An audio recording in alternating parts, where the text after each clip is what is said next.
How to delete contacts in Google Chat. Hi everyone, welcome to this tutorial. In this tutorial, I'll be showing you how you can delete contacts in Google Chat. Now, to delete contacts in Google Chat is very simple. Okay, the first thing to do is to log in into your Google Chat account.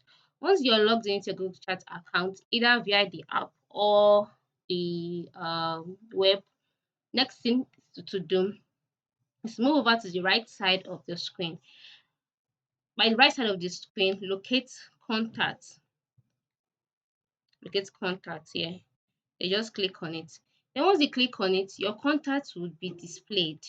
Yes, you will see the number of contacts you have saved on your Google Chat. So many contacts. So how do you go about deleting a contact? Next thing for you to do is to just click on the contact that you want to delete, like this. And then once you click on it, at the upper part of the screen, you will see a list of options such as close, open a new tab, delete from contacts. Yes, that's our focus. So next thing to do is to click on delete from contacts. Then you'll be asked that the contacts will be permanently deleted from this account after 30 days. So just click on move to trash. And once you click on move to trash, the account would be deleted. So this is how you can delete accounts in Google Chat. So go ahead and delete those accounts today. Thanks for watching.